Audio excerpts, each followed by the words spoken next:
As you can see from the picture there, it will look like the soil is black and fertile. It's not. Actually, it's not fertile. That soil is actually soil that is better fit of any form of fertility.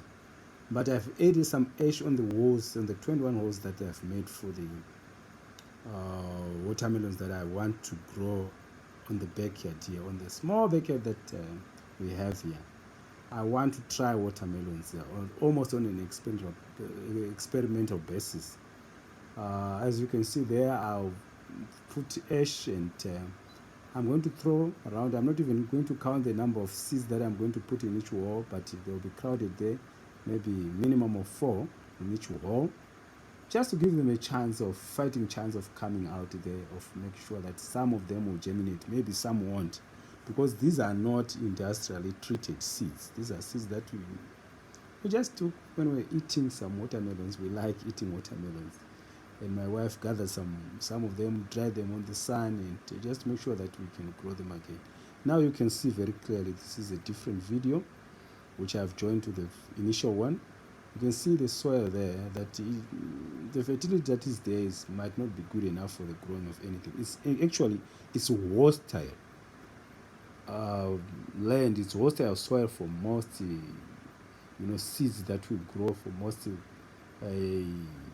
plants that we want to grow for our consumption. And if you want to grow anything there, if you want to grow any crops there, you have to add fertilizer or manure. Otherwise, most of what you are going to grow there, the crops that you are going to grow there, are going to be stunted. I like watching things grow. That's why I call this channel Watch Me Grow. I want us to watch most of the products, most of the crops that we're going to plant, watch them grow, how they struggle against adversity, against sun, against lack of fertility, against the worst kind of conditions that any plant can face on this earth. But I believe, knowing these plants that we grow, these crops that we grow in Africa, knowing them like I do, they will persevere.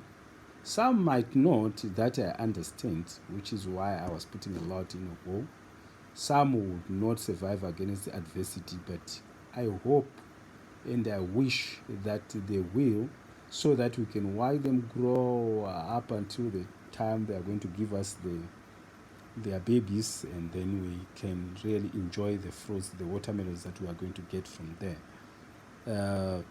It's really fascinating to watch. As you can see, the neighborhood, some of the houses are not occupied, and we don't have a very good fence around. We don't have jura wall. It's just some low fence that we have there, and then some plant hedge.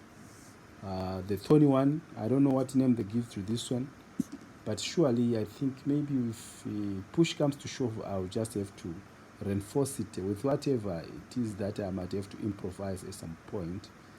I don't want this to look like it's a well-planned, professionally done job. This is me just trying to be me, because when we were growing up there in Zim, we were always busy with our parents growing crops. We part and parcel of the farming community. We did the farming ourselves, and we really enjoyed it. And this is my channel, Watch Me Grow, and I want us to watch this plant grow. It's very interesting, even if you try it on your backyard or even in a pot. Once in a while you have to grow something. You just don't have to grow babies when you are mature enough to do so. You grow plants. It's very funny and it's very fulfilling just to watch them grow, and giving you fruits that will give you some food that is very, not only delicious but very healthy. From plants, from these crops, we get very healthy food, unprocessed food, and that is really what we should all do, what we should aim at.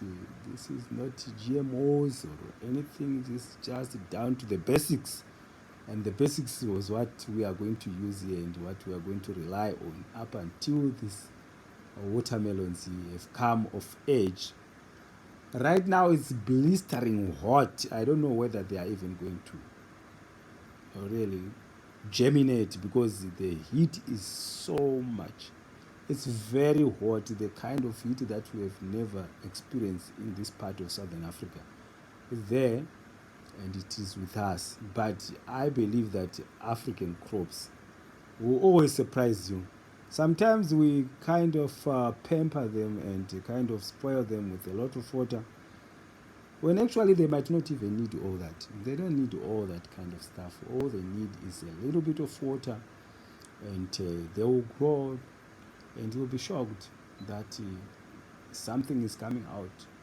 Especially considering that a human being, if you sit in the sun there for the whole day, maybe at the end of the day you will just be dead. You will collapse from heat stroke and die. But these plants, God, being God, really has made them in such a way that they will survive the times and ages and generations to give us food again and again and again as we move through generations, through years, through decades.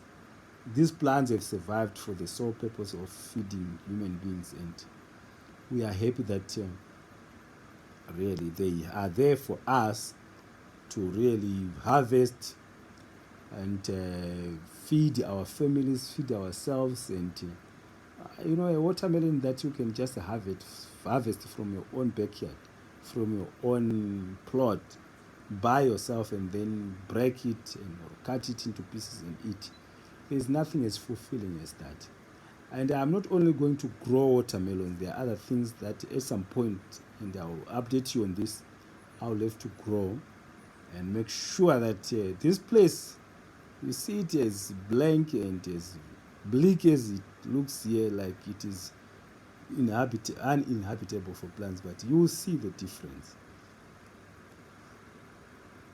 Thank you so much for watching our video. Please subscribe to this channel. There is more to come. Please subscribe.